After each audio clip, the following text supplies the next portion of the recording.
जगद्गुरु तुकाराम महाराजांच्या चरित्रामध्ये कथा येते बरं का. ते कोंडोपंत लोहकरे जे होते त्यांना तीर्थयात्रेला जायची इच्छा झाली. महाराजांचे शिष्य होते, महाराजाजवळ नेहमी राहणारे. त्यांना तीर्थयात्रेला जायची इच्छा झाली. तीर्थयात्रेला जायचं पण जवळ काही पैसा अडका नाही म्हणून तुकाराम महाराजाजवळ आले. महाराजाचं दर्शन घेतलं. महाराजाजवळ तरी काय आहे हो, काहीच नसताना महाराजांना त्यांनी सांगितलं म्हणे महाराज मी यात्रेला जावं म्हणतो. महाराज म्हणले जाऊन या. जाऊन या म्हटल्याबरोबर त्यांनी सांगितलं महाराज रस्त्यात काहीतरी खर्चाला पैसे लागतात ना,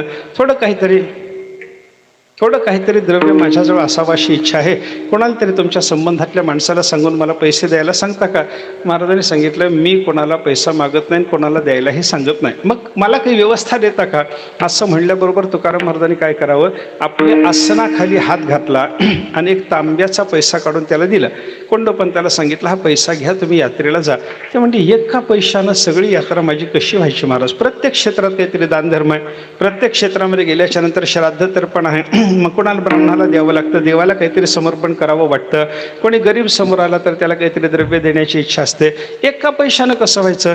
महाराजांनी सांगितलं एक सांगतो म्हणे, हा पैसा घेऊन जा, रोज उशाखाली घेऊन झोपा, सकाळी उठल्याबरोबर हा पैसा काढा, सोन्याचा झालेला असेल, हा पैसा सोन्याचा होईल, तो बाजारात विका, त्याच्यातून सगळंच्या सगळं दानधर्म वगैरे करा, एक पैसा शिल्लक ठेवा आणि रात्री रोज उशाला ठेवत चला.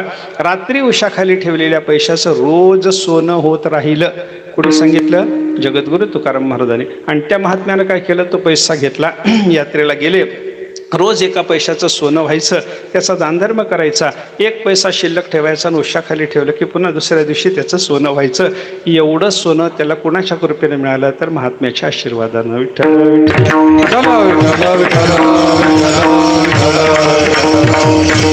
पण तुकोबारायांनी त्यांना सांगितलं होतं यात्रा झाल्यावर मला पैसा परत करायचा. बरं का, गंमत कशी असते, माणसाला एवढ्या मोठ्या संताचा सहवास जरी घडला तरी लोभ नावाचा विकार काही सुटत नाही. त्याच्यामुळे यात्रा करून आल्यानंतर कोंडोपंताने घरी आल्यावर विचार केला, हा पैसा उशाखाली ठेवलं की उद्या सोन्याचा होतो, हे जर रोज मी अनुभवलं तर परत कशाला करायचा महाराजांना.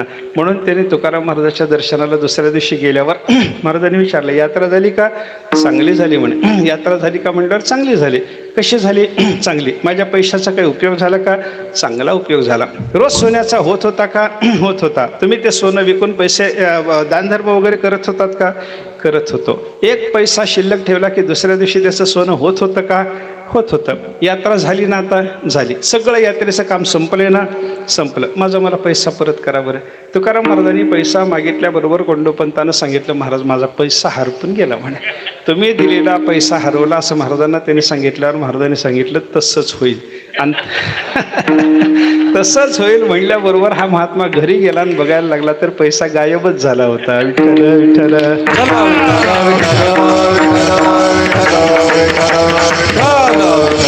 याच्यातून काय लक्षात घ्यायचं, महात्म्याचा आशीर्वाद असताना संपत्ती आहे आणि त्यांना खोटं बोलल्याच्या नंतर आशीर्वाद संपून गेला, संपत्ती निघून गेली. विठ्ठल विठ्ठल. म्हणजे साधूच्या आशीर्वादानं सुद्धा संपत्ती प्राप्त होते. अनेक उदाहरणं याच्याकरता आपल्याला सांगता येतात बरं का. याच्या पुढं चला. चौथं, ईश्वराचा आशीर्वाद, मायबापाचा आशीर्वाद, त्याच्यानंतर संत सद्गुरूचा आशीर्वाद अर्थ पुरुषार्थाला लागतो. त्याच्यानंतर चौथी गोष्ट लागते प्रारब्धाची अनुकूलता.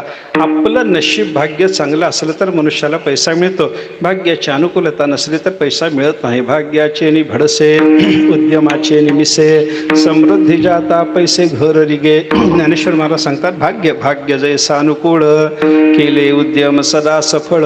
भाग्याची अनुकूलता असली तरच पैसा मिळतो बरं का. नुसत्या उद्योगधंद्याला फळ येत नाही. माणसं म्हणतात आम्ही एवढा उद्योगधंदा केला पण पैसा मिळालाच नाही. त्याचं कारण आहे उद्योगधंदा म्हणजे धावपळ. ही धावपळ करून पैसा मिळाला जर असता तर एका सुभाषितकारानं सांगितलं नुसत्या धावपळीनं, दैव अनुकूल नसताना नुसती पळापळ करून माणसाला पैसा मिळाला असता तर जगातला पहिला श्रीमंत कुत्रा झाला असता, कारण तो कायम पळत राहतो. मग कुत्र्याला संपत्ती मिळत नाही म्हणजे पळापळ करून संपत्ती मिळत नाही, त्याला दैव पाहिजे. विठ्ठल विठ्ठल.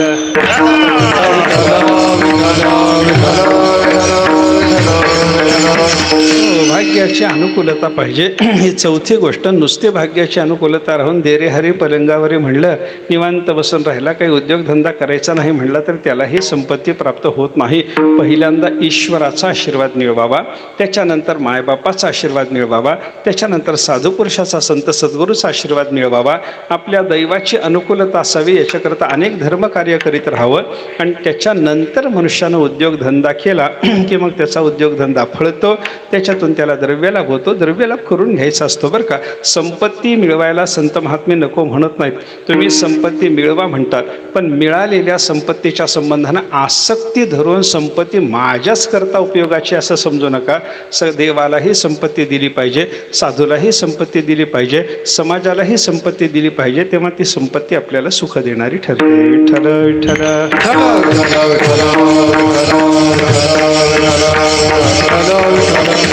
पैसा नाही तर पैसा अनर्थ रूप ठरतो बरं का. अर्थमनर्थम भावय नित्यम नास्ति ततः सुखलेश सत्यम. जगद्गुरु शंकराचार्याने आपल्याला सांगितलं, ज्या पैशाला पुरुषार्थ रूपता नाही, म्हणजे जो पैसा धर्मानं मिळवलेला नाही बरं का. हा पैसा कसा मिळवावा? धर्म मार्गानं पैसा मिळवला पाहिजे बरं का. जोडोनी या धन, जोडोनी या धन, उत्तम व्यवहारे, उदास विचारे, उदास विचारे, जोडोनिया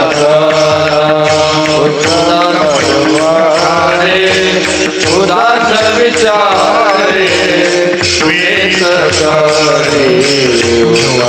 विचारे, जोडोनिया धन, उत्तम व्यवहारे, जोडोनिया धन, उत्तम व्यवहारे, उदास विचारे,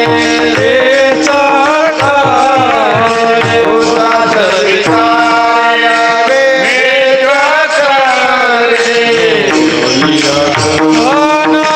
जोडोनिया धन, उत्तम व्यवहार, उदास विचार,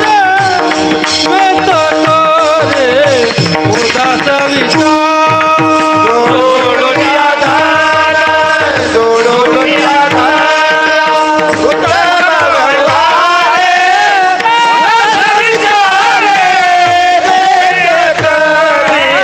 उदास विचार. संपत्ती मिळवायला संताची ना नाही बरं का. संपत्ती मिळवायला सांगतात तुकाराम महाराज. जोडून या धन म्हणजे जोडा. पहिल्यांदा संपत्ती मिळवा असं तुकाराम महाराजांनी सांगितलं, पण ती कशी मिळवायची, त्याच्याकरता उद्योगधंदा कसा करायचा. उत्तम व्यवहारे, उत्तम व्यवहार करा असं तुकाराम महाराजांचं म्हणणं आहे बरं का. उत्तम व्यवहार म्हणजे नासका धंदा करत बसू नका. लोकाला दारू पाजून गटारीत लोळवून पैसा मिळवू नका. हां, अनेक जीवाची हिंसा करून तसं हिंसाजन्य मांसाचं भोजन लोकाला घालून पैसा मिळवत बसू नका. भेसळीचे पदार्थ विकून पैसा मिळवत बसू नका. सोनं म्हणून पितळ विकून पैसा मिळवत बसू नका. अशा अनेक पद्धतीनं लोकाला तुकाराम महाराजांसारखे संत सांगतात, बाबा असले धंदे करू नका. लोकाला फसवायचे धंदे करू नका. लोकांचं आरोग्य बिघडवायचे धंदे करू नका. लोकाला मातीत घालायचे धंदे करू नका. धंदे कसे करा? उत्तम व्यवहारे, उत्तम व्यवहार करावा, चांगला करावा, सचोटीनं करावा, प्रामाणिकपणानं व्यवहार करावा. हा कसं आहे बघा, पैसा मिळवायला नको म्हणत नसलं शास्त्र, तरी अर्थशास्त्रानं सुद्धा असं सांगितलंय, आपण किती टक्के नफा मिळवायचा याचा विचार असतो बरं का. आपण समजा 1 रुपयाची वस्तू जर घेतली तर ती 2 रुपयाला विकायची नाही. रुपयाची घेतलेली वस्तू फार झालं तर 1.25 रुपयाला विकता येते. विठ्ठल विठ्ठल.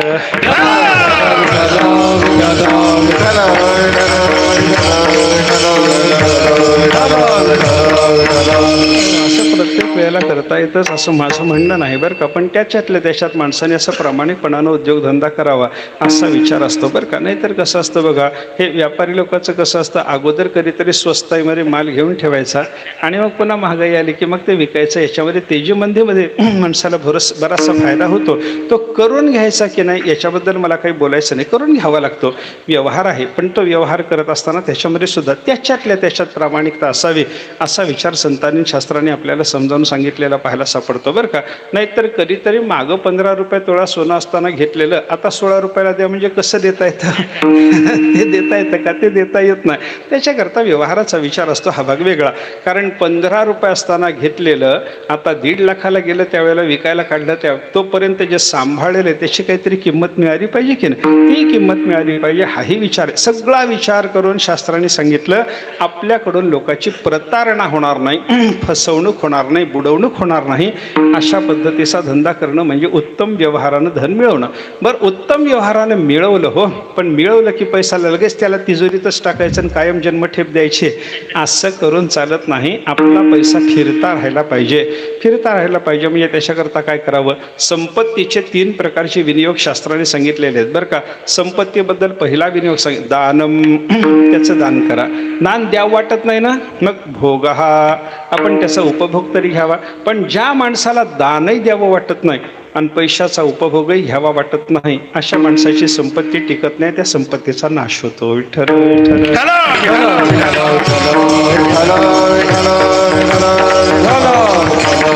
म्हणून संपत्तीच्या संबंधाने या सगळ्या विनियोगाचा विचार करून उत्तम पद्धतीनं धन मिळवून योग्य पद्धतीनं त्याचा विनियोग जर झाला फार चांगलं होतं, सुख लागतं.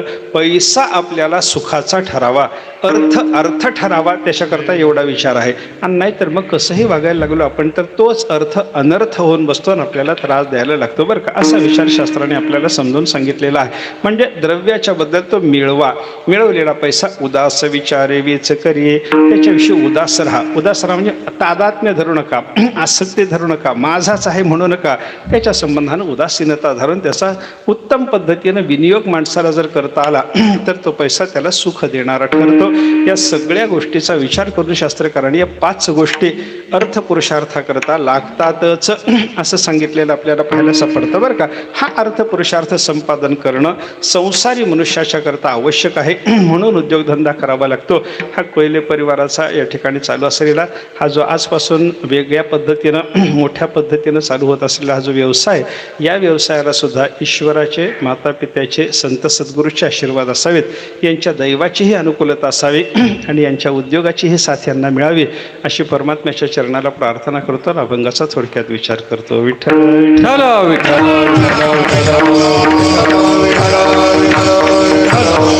महाराजांनी या अभंगातून परमार्थातल्या भाग्याचा विचार आपल्याला सांगितलेला आहे. जाणे भक्तीचा जिव्हाळा तोच दैवाचा पुतळा. महाराज दैवाचा पुतळा कोण आहे याच्याबद्दलचा विचार सांगतात बरं का. दैव हा काही पुतळा करायसारखा पदार्थ नाही. मूर्त पदार्थ असला तर त्याचा पुतळा करता येतो, त्याची मूर्ती करता येते. जो पदार्थ दृश्यच नाही त्याचा पुतळा करता येतो का सांगा मला? करता येत नाही. आपल्याला मातीचा पुतळा करता येतो कारण माती दिसत राहते. दगडाचा पुतळा करता येतो कारण दगड दृश्य असतो. सोन्या चांदीचा पुतळा आपल्याला तयार करता येतो कारण सोनं चांदी दृश्य असतं. वायूचा पुतळा करून द्या म्हणजे कसं करणार आहात? आकाशाचा पुतळा करून द्या म्हणजे कसा करून देणार आहात? करता येत नाही. कारण काय, आकाश वायूसारखे पदार्थ दिसतच राहील तर त्याचा पुतळा कसा करायचा?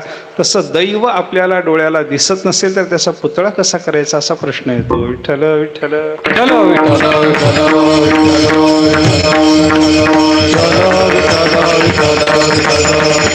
दैवाचा पुतळा म्हणतात तुकाराम महाराज त्या महात्म्याचं वर्णन करताना. याचा अर्थ असा आहे, ते अमूर्त पदार्थ तुम्हाला जर पाहायचे असतील तर या महात्म्याकडे बघा. त्या अमूर्त पदार्थाचं दर्शन झालं असं होतं बरं का. आपल्याला प्रेम दिसत नाही पण विठ्ठल प्रेमाचा पुतळा. तुकाराम महाराजांनी सांगितले की नाही, विठ्ठल जीवीचा जुहाळा, विठ्ठल कृपेचा कोवळा, विठ्ठल प्रेमाचा पुतळा लावियला चाळा विश्व विठ्ठले. परमात्मा पंढरीनाथाचं वर्णन करत असताना त्याला प्रेमाचा पुतळा म्हणलं. म्हणजे प्रेम डोळ्याला दिसत नाही ना, पण तुम्हाला प्रेमाचा पुतळा पाहायचा झाला, प्रेमाचं दर्शन घ्यायचं झालं तर पंढरपूरला जा, पांडुरंगाचं दर्शन घ्या. पांडुरंगाच्या दर्शनात तुम्हाला साक्षात प्रेमाचं दर्शन होणार आहे म्हणे. विठ्ठल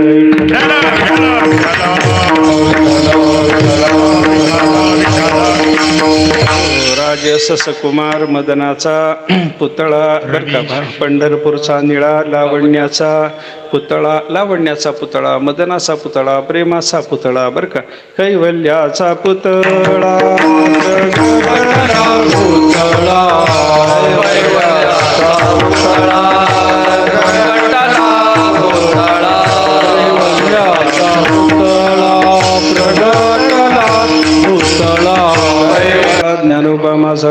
ज्ञानेश्वराचं वर्णन करताना काय केलं नाथ महाराजांनी, हा कैवल्याचा पुतळा आहे म्हणे. कैवल्य म्हणजे मोक्ष. मोक्ष हा सुद्धा डोळ्याला दिसणारा पदार्थ नाही. पण तुम्हाला मोक्षाचं दर्शन घ्यायचं असलं तर आळंदीला जा, ज्ञानोबारायला बघा.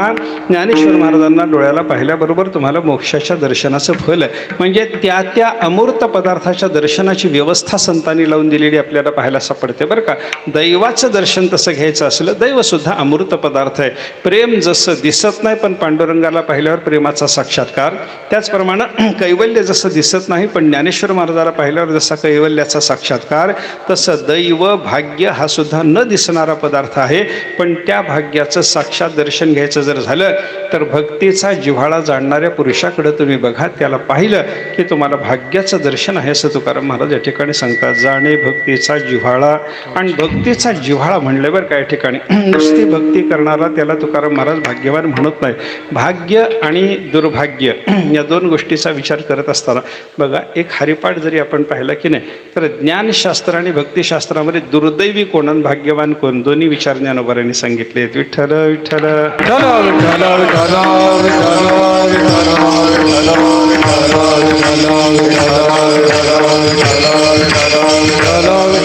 ज्ञानशास्त्रात दुर्दैवी कोण आहे आणि भाग्यवान कोण, पहिल्यांदा विचार ज्ञानशास्त्राचा सांगतो बरं का. ज्ञानोबारांनी सांगितलं ज्ञानशास्त्राच्या दृष्टीनं दुर्दैवी मनुष्य कोणाला म्हणायचं हो, हा जो मोक्षाच्या वाटेलाही जात नाही, अद्वैताची वाट ज्याला ठाऊक नाही असा मनुष्य दुर्दैवी म्हणे. विठ्ठल विठ्ठल उपजोनी करंटा नेणे अद्वैत वाटा,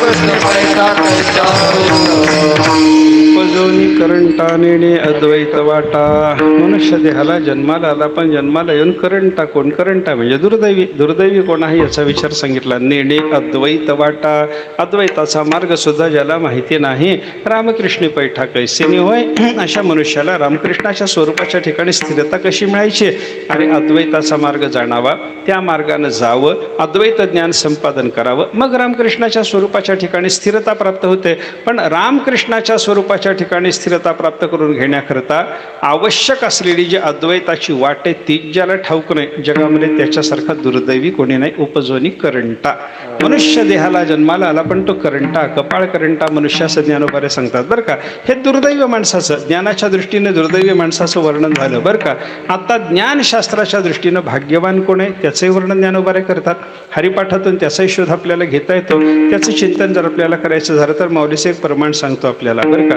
मोक्ष रेखे आला भाग्य विनाटला, मोक्ष रेखे आला भाग्य विनाटला, मोक्ष रेखे आला भाग्य विनाटला, मोक्ष रेखे आला भाग्य विनाटला, मोक्ष रेखे आला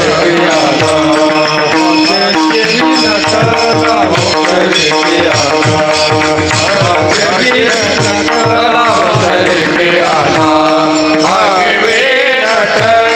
मोक्ष रेखे आला भाग्य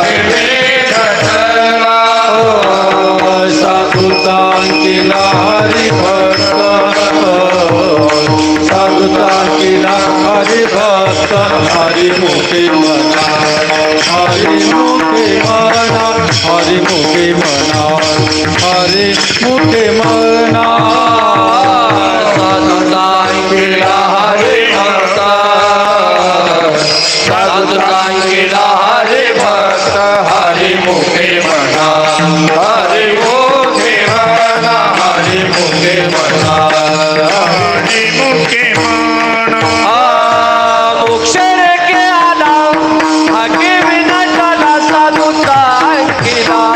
हरि भक्त साधुता केला हरि भक्त.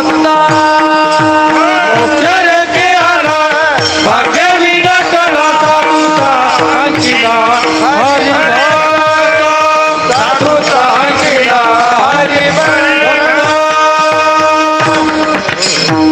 ज्ञानशास्त्राच्या दृष्टीनं भाग्यवान कोण त्याचं वर्णन ज्ञानोबारे करायला लागले बरं का. मोक्ष रेख्याला भाग्य विनटला साधूचा अंकेला हरिभक्त. ज्ञानेश्वर महाराजांनी भाग्य विनटला इथले शब्द ऐका. भाग्याच्या योगानं विशेष रीतीनं नटलेला, विनटला विशेष रीतीनं नटलेला, भाग्यानं नटलेला महात्मा कोण? मोक्ष रेखेला, जो मोक्षाच्या रेघेत आला, मोक्षाच्या सीमारेषेत आला, म्हणजे संसाराचा प्रांत संपून जो मोक्षाच्या सीमारेषेमध्ये आला आणि त्याच्याकरता जो साधूचा अंकित झाला, हरिभक्त झाला. साधूचा अंकित होऊन हरिभक्त होऊन ज्यानं मोक्षाच्या सीमारेषेत प्रवेश केला असा मनुष्य भाग्यवान आहे म्हणे. विठ्ठल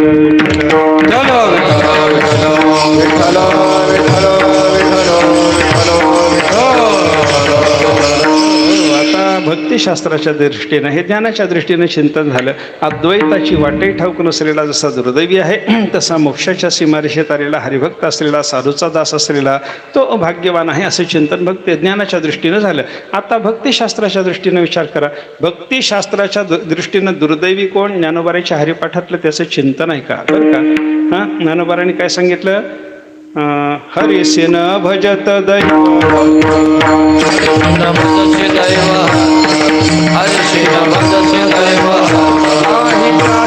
भक्ती तो पतिता भक्त, भक्ती तो पतिता भक्त, हरिसिन भजत दैव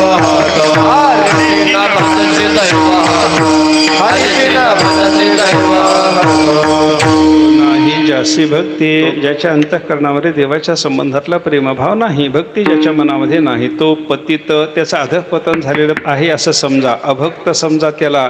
आणि हरिसी न भजत, भगवंताची तो भक्ती करत नाही म्हणून त्याचं दैव हत, त्याचं दैव मारल्या गेलं, तो दुर्दैवी ठरला असं ज्ञानेश्वर महाराज वर्णन करतात बरं का. दैव हत म्हणजे दुर्दैवी. भाग्यरहित असलेला कोण आहे? तर भगवंताची भक्ती न करणारा, देवाचं भजन न करणारा दुर्दैवी हे ज्ञानेश्वर महाराजांनी सांगितलं. आता त्याच भक्तिशास्त्राच्या दृष्टीनं भगवंताचं भजन करणारा त्याला भाग्यवान म्हणावं लागेल की नाही? तेही ज्ञानोबारांनी हरिपाठात आपल्याला सांगितलेलं आहे बरं का. हरिनाम सार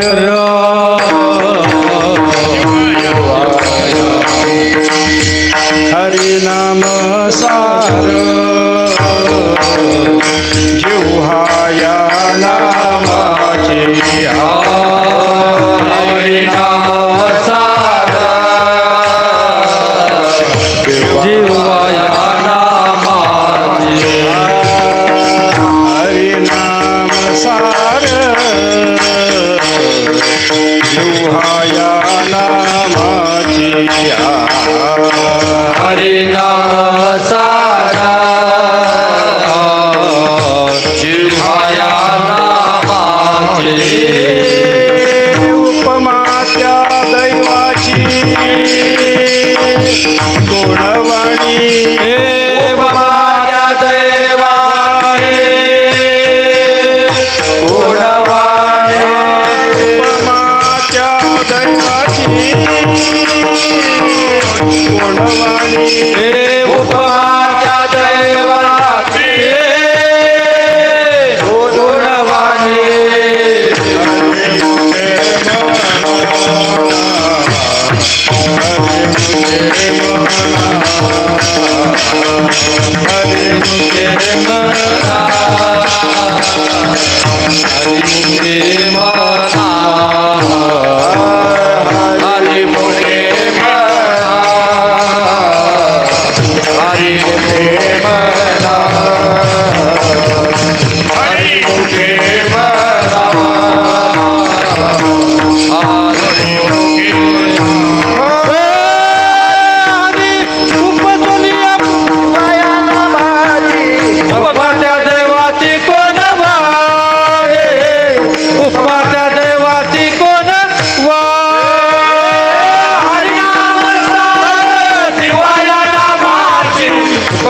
दृष्टीनं भाग्यवान कोण त्याचा विचार ज्ञानोबारांनी या चरणात सांगितला ना. ज्ञानोबा काय बोलले, जगात सार गोष्ट कोणती, हरिनाम सार.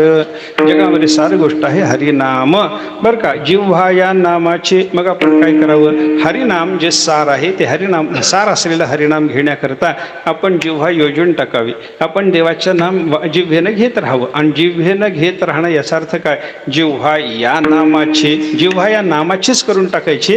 याचा अर्थ नामाच्या शिवाय जिव्हेनं दुसरा काही शब्द उच्चारायचाच नाही. जिव्हा कोणाला देऊन टाकली, नामाला देऊन टाकली, नामाची करून टाकली. असा जो महात्मा, अखंड नामस्मरणाच्या शिवाय दुसरा शब्द न बोलणारा महात्मा, उपमा त्या दैवाची कोण वाणी, त्याच्या दैवाला कोणती उपमा देऊन कोण वर्णन करू शकेल असं ज्ञानेश्वर महाराज प्रश्नानं विचारतात. म्हणजे त्याच्या दैवाला द्यायला उपमा नाही, कोणीही त्याच्या दैवाचं भाग्याचं वर्णन करू शकत नाही, एवढा तो भाग्यवान आहे. कोण भाग्यवान, अखंड नामस्मरणाला वाणी देऊन टाकणारा. विठ्ठल विठ्ठल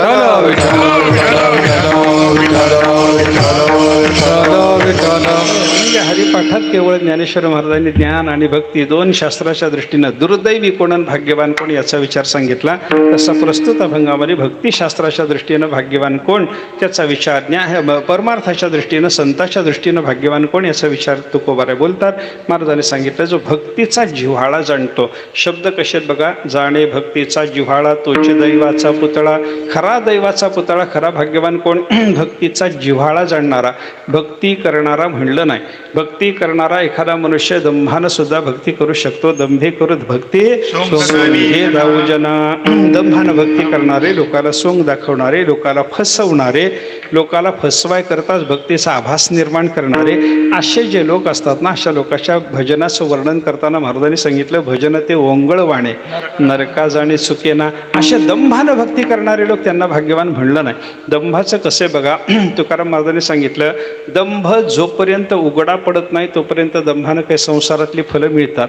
काय काय मिळतात, तुकाराम महाराजांनी सांगितलं 3 फलं मिळतात. दंभे कीर्ती, पोट भरे, मानी जन. दंभ करणाऱ्या माणसाचा दंभ उघडा पडेपर्यंत त्याची कीर्ती होते, नाव चांगलं होतं, बरं का. पोट भरे, त्याचं पोटे चांगलं भरतं, पैसा भरपूर मिळतो.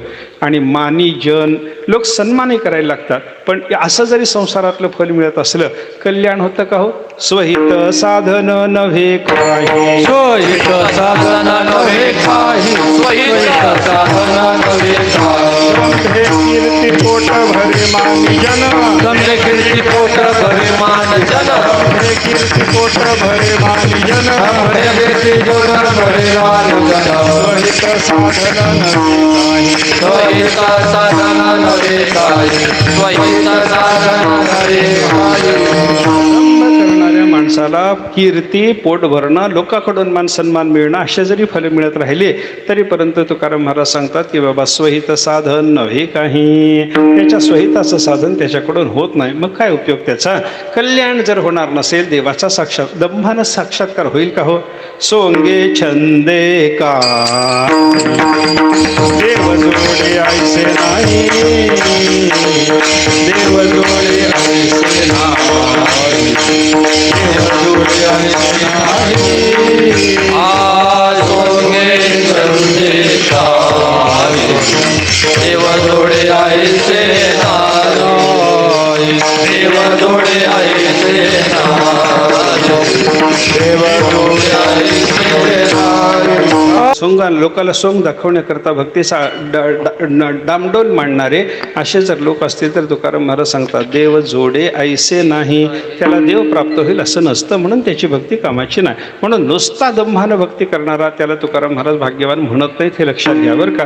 पुढं चला, काही लोक भक्ती करतात, दंभानं करत नाहीत, शुद्ध करतात. हे जरी खरं असलं तरी थोडी भक्ती करावी, संसार भरपूर मागावा. भक्ती ज्याची थोडी, पूर्ण विषयाची गोडी. संसाराचं प्रेम मनामध्ये धरावं, थोडी शुद्ध भक्ती करावी.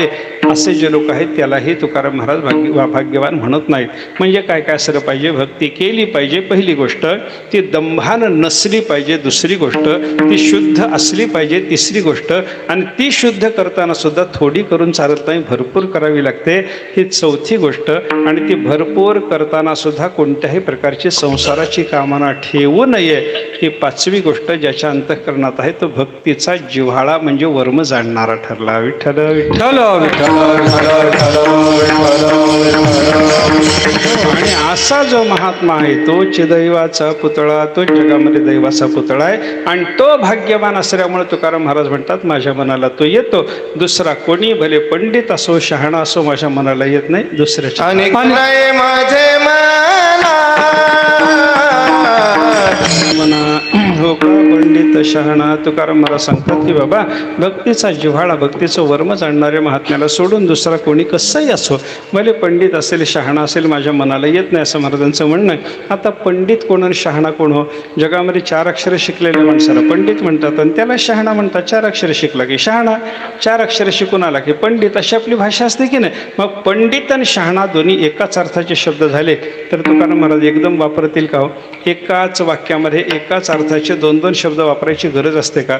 उदाहरण सांगतो. आपण एखाद्या घरी गेलो, तिथं गेल्यानंतर आपल्याला बैठकीत बसल्या बसल्या तहान लागली, पाणी प्यायचं असलं तर तिथे एखादा लहान मुलगा पाहिल्यावर त्याला आपण पाणी आणायला सांगतो की नाही. हे पाणी आण हे सांगायचं झालं तर पाणी आण असे म्हणता येतं, जल घेऊन ये असे म्हणता येतं का? पाणी जल घेऊन ये आण असं बोलता का? असं बोलत नाही कोणी. एकाच अर्थाचे 2 शब्द असतील तर वापरायची गरज नसते वाक्यामध्ये. मग पंडित आणि शहाणा एकाच अर्थाचे शब्द असतील तर तुकाराम महाराज वापरतील का? वापरणार नाही. मग या पंडित शब्दाचा अर्थ वेगळा आहे, शहाणा शब्दाचा अर्थ वेगळा आहे. थोडक्यात अगदी 5-10 मिनिटात आपल्याला तो पाहायचा आहे. एकदा प्रेमाने सर्वांनी नामस्मरण करावं. मग पुढचा विचार सांगतो. विडोबा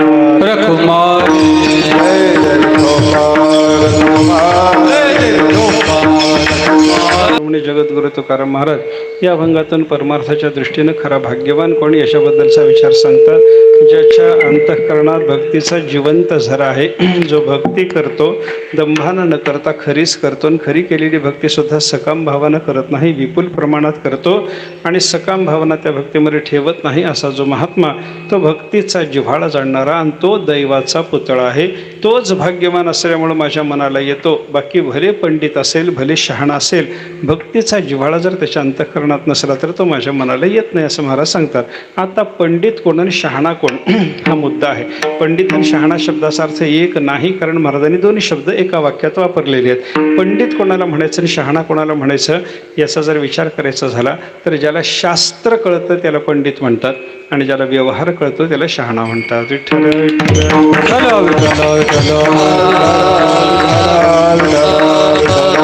कित्येक लोकांना शास्त्र कळतं आणि कित्येक लोकांना व्यवहार कळतो बरं का. वेगळे वेगळे भाग आहेत दोन्ही बरं का. ज्याला शास्त्र कळतं त्याला व्यवहार कळालाच पाहिजे असं नाही. बरीच शास्त्राची मंडळी असते, शास्त्र जाणणारी माणसं असतात, पण त्या शास्त्र जाणणाऱ्या लोकांना व्यवहारातल्या साध्या साध्या गोष्टीसुद्धा कळत नाहीत. एक उदाहरण सांगतो. ॲझॅक न्यूटन नावाचे एक मोठे शास्त्रज्ञ वैज्ञानिक होऊन गेले. त्या वैज्ञानिकाचं असं सांगतात ते त्यांच्या प्रयोगशाळेत प्रयोग करत बसायचे आणि त्यांच्या घरात त्याने एक मांजर पाळलं होतं. ते पाळलेली मांजर पुढं मोठं झाल्याच्या नंतर ते मांजर व्याल्याच्या नंतर ते मांजराची पिलं त्यांच्या पायात घोटाळत राहायचे आणि त्यांचा जो विज्ञानाचा प्रयोग चालू असायचा त्याच्यात कित्येक वेळेला अडथळा व्हायचा. असा अडथळा होऊ नये म्हणून या मांजराला आणि मांजराच्या पिल्याला एक खोराडं करावं, घर करावं आणि त्याच्यात ठेवावं असा त्यांचा विचार झाला. त्यांनी सुताराला बोलावलं. ऐका, त्याने सुताराला बोलावलं आणि सांगितलं मला एक लाकडाचं घर करून पाहिजे. आणि ते घर कसं, हे मांजर आणि मांजराची पिलं त्याच्यामध्ये राहतील, जात येत राहतील त्या घरामध्ये, अशा पद्धतीचं ते घर करायचं म्हणून त्याने त्या घराचं एक डिझाईन करून दिलं त्याला बरं का. ते डिझाईन करून देताना त्यांनी काय केलं होतं, हे घर असं करायचं, या मोजमापाचं हे घर करायचं, या घराला एक मोठा दरवाजा पाहिजे आणि एक लहान दरवाजा पाहिजे असं त्यांनी त्या सुताराला सांगितलं. सुतार म्हणलं मला 2 दारं काय करायचे, एक मोठा आणि एक लहान दरवाजा कशा करता लागतं सांगा ना. त्या न्यूटनने सांगितलं मोठा दरवाजा मांजरीला जायला यायला पाहिजे म्हणे आणि लहान दरवाजा पिल्याला जायला यायला पाहिजे म्हणे. त्या सुतारानं कपाळाला हात लावला. तुम्ही एवढे मोठे पंडित, एवढे मोठे वैज्ञानिक, पण ज्या मोठ्या दारानं मांजर जाऊ शकते त्याच मोठ्या दारानं पिल्लू जाऊ शकत नाही का म्हणे मालक. एका दारानं सुद्धा काम भागतं की नाही. मग त्यानं सांगितलं हो मला लक्षातच आलं नव्हतं म्हणे. याचा अर्थ काय झाला, ते पंडित आहेत पण व्यवहार कळत नसल्यामुळे शहाणे नाहीत. विठ्ठल